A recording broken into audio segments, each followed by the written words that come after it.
Today I'm opening up some Final Fantasy products sent to me courtesy of Wizards of the Coast #free preview. You will not believe how the pre-release kit looks inside. I was stunned at pre-release. And if you're still looking to pick up your Final Fantasy product in North America, go to coolstuffinc.com and use the code Kenobi at checkout to get 5% off your order, and it helps to support the show. And of course, if you want to buy in Europe, you want to go to magicmadhouse.co.uk, use the code Kenobi-June to get 5% off any non-pre-order and non-sale items. Some of you have probably already been to pre-release as this video has come out. I originally planned to do a pre-release like deck build and discuss the archetypes and how I'd approach the limited environment. Sadly, some logistical issues happened around postage. No one's fault, really.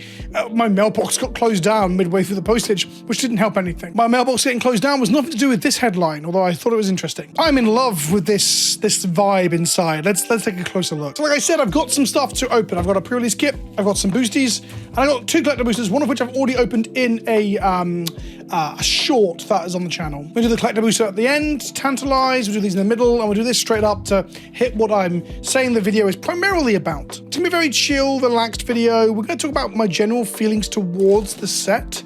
But first, answer the call of the crystals. Oh boy, look at this. If you haven't seen this already, this is like a 16-bit SNES era like re-release of the original Final Fantasy. This villain's from the original Final Fantasy as far as I understand it.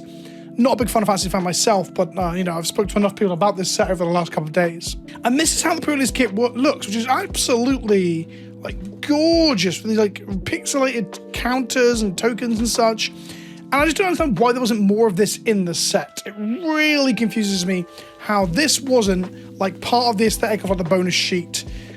This is me getting a shot for the thumbnail, but I'll leave this bit in the video. Like, this should have been part of the aesthetic for the set, right? And it just wasn't. It was really strange. When I mentioned this in the socials, some people did say that actually there are cards in the bonus sheet that do have this aesthetic or this leaning towards the classic retro 16-bit.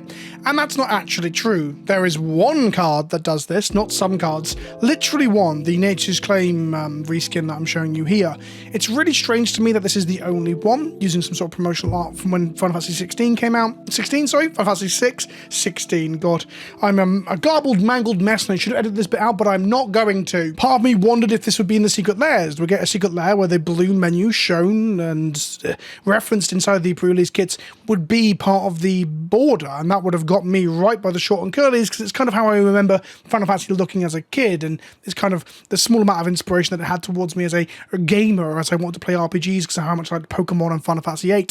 Anyway, but no secret layers in that either. So I'm assuming maybe the secret layers coming, or as I'm going to attribute a Pastor on my Discord for mentioning this, perhaps we get a holiday release, a Christmas release, similar to the Lord of the Rings packs that came with the like psychedelic poster releases and these scroll treatments that weren't in the normal boosters. That might be what we get with the Christmas re-release of collector boosters. No numbered chocobos, but maybe some retro-inspired frames that you couldn't find in the original run of Final Fantasy. I would not be surprised that's something we see, because this set has done so well. I'm assuming maybe their analysts might have had the assumptions going to happen, and they're going to fill out with more product down the line, in the same way that Lord of the Rings had a second Christmas run.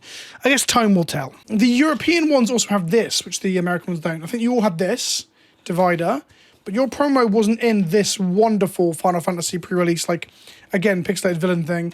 And we did it. You're going to think it's fixed. This isn't the dice you'll get in your pre-release kit necessarily. 1 in every 20 have the promo dice, which is a crystalline version of the normal Final Fantasy dice. Weirdly, something I don't like about the dice is that the Final Fantasy logo, or in this case the crystal for the promo one, is in this slot here. And then the 1 is the Planeswalker symbol, which on some dice is the 20. So it's a little bit confusing for the spin downs. Okay, that's pretty hot. So we've got the promo dice. Let's have a look at what our promo for our pre-release kit would be. Rubahan, the Bull of Alamihigo. I don't know what this does. 2 mana, 2/2. Warp, pay life to its power. When it attacks, attach to 1 target equipment you control to target attacking creature. Okay, that's a reasonable 2-drop in limited, and it's okay for commander. That's neat enough, but not quite what I want. I want a promo Squall or a Cloud, really. But it's fine. It's fine. Beggars can't be choosers. So those who don't know, at pre-release, you open 6 packs of promo, and you build a deck from them. I'm not going to do a full deck build today because we've got other products open, but I will talk loosely about my experiences with Limited. I very, very much enjoyed it. One of the problems with this set is that the set is generally incredible. Like, every Final Fantasy fan I've spoken to is like mad keen on how good the core set, excluding the Through the Ages slot, which I'm sure we'll talk about, has hit all the story beats and the mechanical identities of characters and really nailed the feel. The limited environment was super fun. I've done a couple of like pseudo drafts already. Looking forward to drafting it this week as well. And ultimately, I'm really enjoying this set. I love sets that are a bit weird and quirky, and the set does feel that way in many ways. What I don't like is the price. We're going to just say that now. Oh, look, I've got 2 Sid Timeless Artificers in the same pack. If you don't know, there's like 11 arts of these, I think it is. There's a lot of arts of these, showing Sid from different games because he's a consistent name throughout all of Final Fantasy. But the premium price of the set bugs me. Landfall, Tentpole on common there. And our rare is Zeldinkt. This is another landfall card. So we hit 2 legendaries that play into the red-green landfall deck in Limited. Fiery Blazing Bomb, which is not for the landfall deck. This is more for the equipment or the Big Spells Matters deck. And we got the art card for the Monkey Boy. Okay. Not the most exciting pack so far. I'm not really... Zeldinkt doesn't really get me excited for Limited nor for Commander. It's fine. It's fine. This should have been the Vistic Studies art. Okay. This Sephiroth reading a book about his mum. That should have been Vistic Study. Don't at me. Zodiac Umbral God, the 5-mana black creature, 5/5 indestructible. When it enters, each player sacrifices half the non-god creature they control. Their choice, round it down. Whenever you play sacrifices another creature, put a +1 counter on this thing. Hey, we hit the only. Here you go. So when you're thinking, there is retro art, there is 16-bit. Some of you have already commented this down below. This is from Final Fantasy VI on the Super NES, the Super Nintendo, the SNES, to old men like me. This is the only pixel art in the entire game. That's one of the promo images that was like used for advertising 6 in magazines, I guess. I know it's not directly screenshots. All of the Through the Ages slot, which is this, are promo arts and similar. Promotional arts, things from like folders and, not folders, sorry, from guides and stuff. Folders? To be anything like Magic. I wish we had more of this, if I'm honest. I still like the frame. I think that this would look a lot better if, like, you know, I don't know, they'd squash the aspect ratio and put it into a normal Magic frame like these. Big fan of that. This is a Magic armor in foil and a forest. The art for the lands are pretty good in this. I like the tokens too.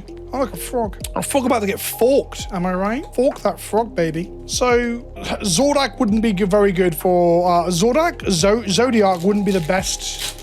pre-release limited card, right? Being triple black makes it quite hard to cast. I'm not going to focus too much on the uncommons and commons. I'll point out some stuff I like. I do like the O-ring on the mana rock effect, the white auracite.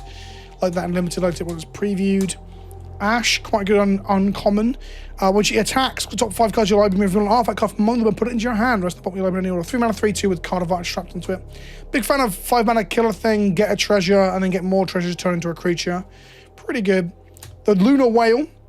4-mana, 3/5. You may look at cards at the top of your library at any time. As long as the Lunar Whale has attacks with a crew of 1 for a vehicle, that's pretty easy.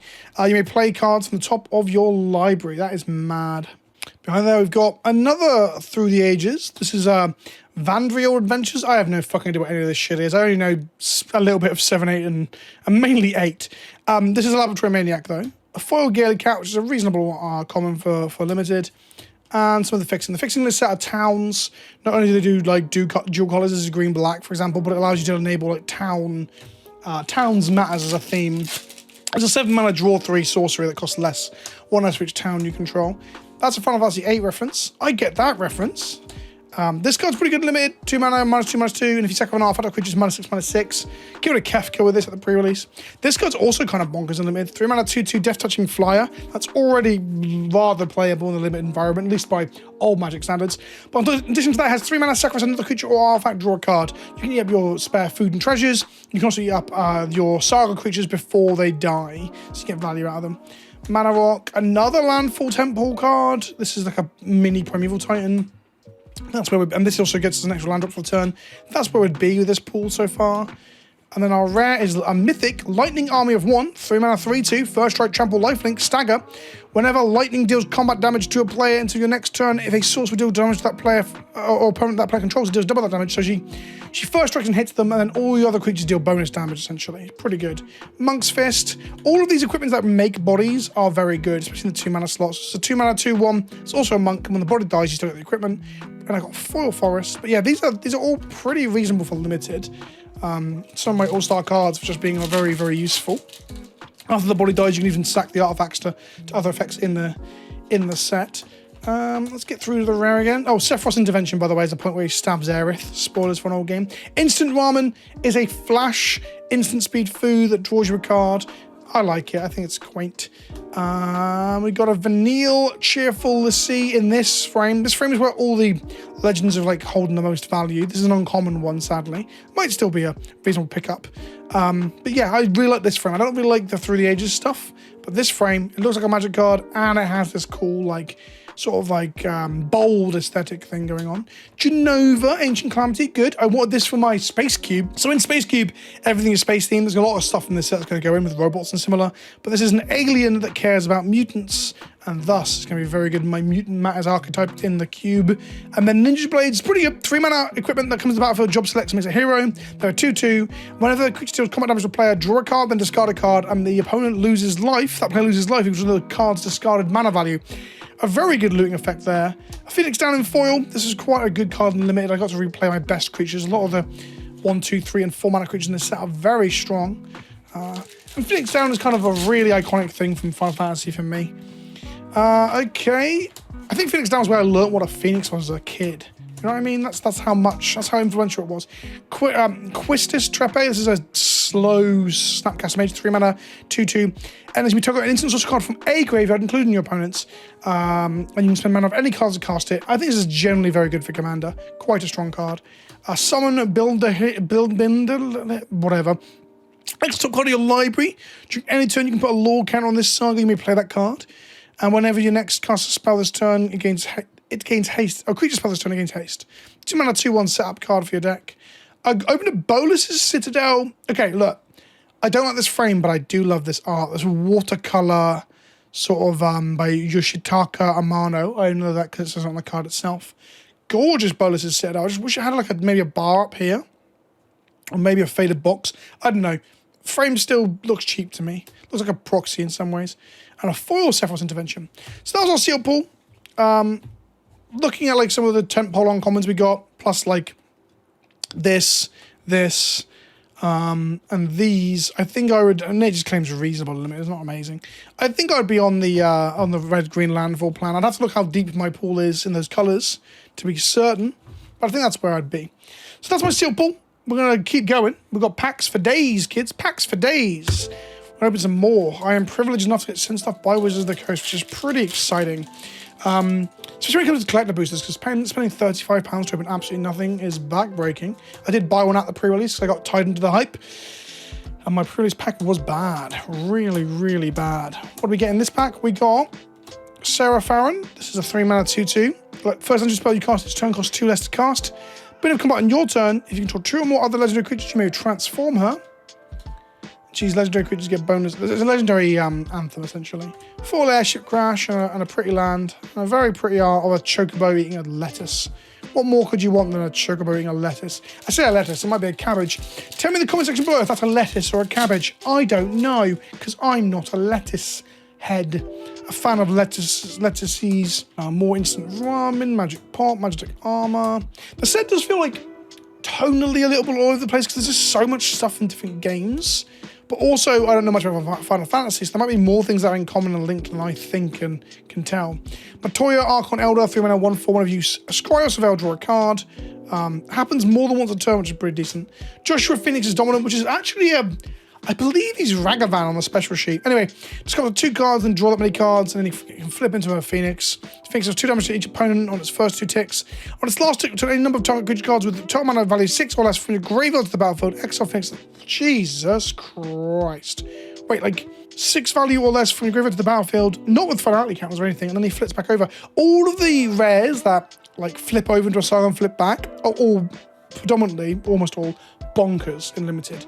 This card is no exception, being a 3/4 for 3 with some looting that enables its backside, damages your opponent, a 4/4 flying life linker. This card is pushed. Jesus Christ. Back in my day, you'd be lucky to get a 3-mana 3/4. That would be considered a reasonable rare, sorry, not rare, a reasonable maybe uncommon in like an older set. And here we are with a all upside, baby. Loving the Black Mage Pinger as like an archetype, a 0/1 token that pings people. Love this card. Super Tender, 2-mana 2/1 with reach for some reason. Don't ask me why. Maybe the cactus is really big. When a land enters the battlefield under your control, it does 1 damage to each opponent. I'm going to be playing this in Commander for sure.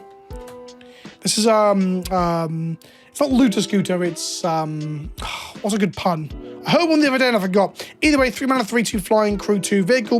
When it attacks, draw a card, discard a card. It's close to being a smuggler's copter, but not really. Tidus, Blitzball, 3 mana, 2/1. Whenever an artifact you control enters, put a ++ counter on him. When it attacks, tap target creature opponent controls. It's a very good build around, if I'm honest. Poo-poo UFO. I said poo-poo. 2 mana, 0/4. You put a land card from your hand to the battlefield. 3 mana until end of turn. This creature's base power and toughness become the number of towns you control. Interesting. Part of the landfall deck. Swallowed by Leviathan. Black Wards number 3. Another Joshua Phoenix Dominant. Okay. In non-foil this time. And a 4 Renner and Rude, which is a reasonable card for limited. 2 mana, 2/1 with Menace. Do a common damage to play X top card in the library. And then you can play, including lands, if you that card and is mana of any colour, as long as you sack an artifact or a creature in order to do so. Pretty strong little 2/1 for 2. Man, contemporary Magic is wild compared to the days of limited that I used to play. Blazing Bomb, Intervention, Capital City. We've got an Ardent Usurper, an 8 mana 4/4. Demons you control have Menace, Lifelink, and Haste. At the beginning of combat on your turn, access up to 1 target creature card from a graveyard, including your opponent's. If you exile a card this way, create a token that's a copy of that card, except it's a 5/5 black demon in addition. Sorry for the flick on the light there because of the shutter speed on my camera. This card is very strong, but at 8 mana it's very expensive. But I think I'll try and still play it limited if I was in black. There's Gainsborough, the 3 mana 2/2 lifelinking. Johnny's Pride Mate, he gets +1 counters for 20 game life. When it dies, you move those counters around. Promise fulfilled. It's light at the stage, but it's got Squall and the love interest from 558. I can't remember the name of. Did she get a card? I remember seeing it. Foil Ambrosia, White Heart, a city, and a kiss. A kiss from a rose. Is that the song? That song was from that film, wasn't it? This is from Final Fantasy's Spirits Within. I'm sorry, I'm just talking complete shit in the comment section. I'll be like, some of you will get it and some of you will be angry at me. And both of you are good for engagement. Mobile Lights, the famous cigarette card. Weapons Vendor, draws your card and equips an equipment for free. Arrow Man, a strong card. Self-Destruct is very strong too. Like Fling with upsides and downsides. Demon Wall. Cypher, he's the bad boy from Final Fantasy VIII. Whenever creature you control attacks alone against double strike until a turn. Whenever there's combat damage to a player, you may cast target instant sorcery card with mana value 3 or less from your graveyard without paying its mana cost. If you would exile it. Ooh, cool. A alternate art Wind Crystal. White spells cost 1 less. Whenever you gain life, gain twice the life instead. And creature you control gain life and can fly into end of turn for 6 mana. This is probably my least favourite of the crystals, tied with red, but it's still a reasonable hit. I'll take that. Slash Flight, Delivery. This is like the 4 mana, find a 2 mana artifact in your deck and put it in your hand in white. It's almost like a Trinket Mage. I think it's for your graveyard too. Delivery Moonkin. I don't fuck. Commune with Beavers. That's what I do on Saturday nights. Whee, lads. And then we've got Sin, Spirit's Punishment. 7 mana, 7/7 flying. When it enters the battlefield or attacks, exile opponent for card from your graveyard at random. Then create a tapped token that's a copy of that card. If the exile card is a land card, repeat this process. Seems like a very strong commander. Foil, Restic Study? Not really, but it should be. And a Plains. Things I'm excited for. I want a Sephiroth. It's one of the more premium and sought after cards in the set, but also I want one for my cube. What else? Squall. I'm building Squall, both for retro nostalgia and the fact that it's very close to being Rafika the Many, which is a card that I love. Chogo, Secret of Paradise, the 4 mana 3/5 legendary bird. Whenever one or more of your birds you control attacks, top card of your that many cards from the top of your library, put one of them into your hand. Put a number of the land cards from among them into the battlefield tapped and then rest in your graveyard. Jeez. With a land you control enters, it's +0 to end of turn. Landfall Bird Commander and a foil card that no one cares about. Wamp Wamp. Yeah, so I need a Squall. Haven't opened one yet. I want a Sephiroth for my cube, for vintage cube. I don't know what other cube builds I'm going to include. There's like maybe a dozen cards that go into mono white cube when I finally build it. So there's that too. Summon the Fat Chocobo. Yeah, loving the art on that bad boy. Genji Gloves, 5 mana, equipped creature has double strike. Whenever equipped creature attacks, if it's the first combat phase of its turn, untap it. Add this phase an additional combat phase. Ooh, that might be a reasonable include in some equipment decks. And we hit a Wastes, which is not legal in standard. It's the only card with the current set symbol for this set that's not legal in standard, as far as I understand it. I could be wrong. Maybe they actually put it into... It should make it legal in standard because it's put in this product, but I'm pretty sure it's not. Someone can correct me in the comment section, I guess. This card was banging limited, 2 mana, 2/2. Back in the day, you'd play those as curve fillers, and it has 2 mana tap, target non-enchantment creature. A Crystal Chosen, this seems good, but I haven't played it limited yet. 7 mana, create 4 1/1s and put +1/+1 counter creature you control, so you get 8 power minimum, sure. Lionheart, there's Squall Sword. When it enters, it shocks something, +2/+1, equip for 2. Not very exciting. They really did the Gunblade dirt, didn't they? Another Ardent Usurper.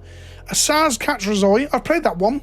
He's the guy with the little birdie from Final Fantasy 13. When it enters, you may search your library for bird or basic card and reveal it and put it in your hands. That's a bird shooter, interesting. Whenever Saz Catrazoi attacks, put a +1 counter on target creature, then double the number of counters on that creature. Yeah, seems like a reasonable magic card. Pretty strong and limited, I guess. Okay, and then one more pack. Come on, Squall. Come on, Squall. Give me a Squall. Give me a Squall. Come on. We're approaching 20 packs open now, not a single Squall. Ultima, 5 mana, destroy artifacts and creatures, end the turn. Brutal if flashed in off of a Teferi or of a Vidalcan Orrery, because it ends the person's turn that you're casting it in. Summon Brinda here. This is a 2 mana 2/1. Look at top card of your library. During any turns, you may put a lore count on this saga. You may play that card. When you next cast a creature spell this turn, against. Oh, we've seen that already. It's not the one I thought it was. Aerith Rescue Mission and a foil island that's quite sexy. Okay. We've not hit either of the 2/1s I want. Sephiroth and Squall. I'll take a Cloud as well because it'll be good in my Squall deck that I'm building because it's going to be Equipment Voltron. Here goes the Collector's Booster Kits. At £35 a pop, these are genuinely quite feel bads, right? The one I opened at pre-release cost me £36 and it was bad. I think the most highest value card I got at the moment is about £10 and that's not going to last because of how pre-order pricing and the set goes. So foil Merchant, foil White Mage's Staff, foil Dwarven Castle Guard, foil Phoenix Down, making the foil we open from the play booster less exciting, a foil Omega Heartless Evolution, a foil Capital City, onto the uncommons, an extended border non-foil Omega Heartless Evolution, a summon Primal Garuda in foil, a foil Mountain, that's quite nice. It's not the most exciting thing in the world, but it's quite nice. Summon Grimoire, Summoner's Grimoire. It's a 4 mana job select, so enters the battlefield, makes a hero attached to it. A quick creature is a shaman, distributes other types, and whenever this creature attacks, you may put a creature card from your hand in the battlefield. If it casts an enchantment card, it enters tapped and attacking. So that's just summon sagas into play attacking, but also just cheat creatures into play. We got a Lulu, she's from 10. Whenever an opponent attacks, you may choose target creature attacking you, put a stun count on that creature, 4 mana proliferate. This is from the Tidus commander deck. We got a Bart and Boko, the 5 mana 4/3 affinity for birds. When it enters, each bird you control deals damage to a creature. This is my promo during pre-release. We got a Gorbez Crystal Collector in his extended border thing. Okay, that might be a pretty good hit. Oh no, it's not the one I'm thinking of. Bollocks, I thought it was a guy with double abilities, it's not. Whenever an artifact you control enters, surveil 1. If it ends there, if you control 4 or more artifacts, from target creature from your graveyard to your hand, then if you control 8 or more artifacts, each opponent loses life equal to that card's in power. For a 2 mana 1/4, that's fine. It's fine. We got a foil Traxos Scourge of Krug with the cool art bad frame. Okay, sure. A lot. Holy shit. Our last card might have just made up for everything. Holy fuck, look at that. Surge Foil Cloud, baby. Oh, that is gorgeous. And the framing as well. Ooh. God, look at him. All solemn, all anime. He can't remember his past. And his past was also tragic. He's a Final Fantasy protagonist. That's gorgeous. Look at it. That foiling is beautiful. Oh, wow. The pre-order price on this is actually insane right now. Absolutely fucking bonkers hit there. I guess the only other thing that could have been better than that would have been the, like, the numbered chocobos, right? I've sleeved him up. Look. God. Absolute mad hit right there. Well, that's my pack openings. I'm loving the set. There's insanely good stuff in here. In terms of, like, Commander stuff, and as a limited format. Whether it's good for, like, other constructor formats, I don't know, and ultimately it doesn't matter. I'd like it if the extremely expensive set didn't just pump loads of powerful cards into formats like Horizons or Lord of the Rings did. The other great thing about, like, what's happening with Final Fantasy is that when I went to the game store, there were people there who'd never played before, or they played just Commander and wanted to play more because of Final Fantasy, like pre-releases and standard and such. So it is 100% bringing more people into the game. And whilst other people are upset that Universes Beyond has become a prominent part of the game, and I don't think 50% is the right number for where it should be, I agree, I was one of those people too, there's no doubt in my mind that this set is made with love and care as the Final Fantasy fans come in and see it and think it's, you know, hitting the right beats, especially those that have played card games before and kind of understand what the cards do. But also, like, just bringing a community together to be excited about something is very hype. The pricing fucking sucks, and the amount of product that smaller stores have been able to get hold of due to the distribution problems in the UK especially also sucks. So there are still problems, but seeing everything cap out and sell out, seeing people just like going to events in fancy dress and stuff as the characters, I can't help but feel like that's a huge positive, right? So I am weirdly buzzing about the set at this point, more so than I was prior to seeing the hype over the weekend. And I'm not just saying that because I just opened the most expensive cloud in the set. Anyway, I've been Vince of PleasantKenobi on the internet. Let me know what you think in the comment section below, and I'll see you in the next one. Ta-ta for now.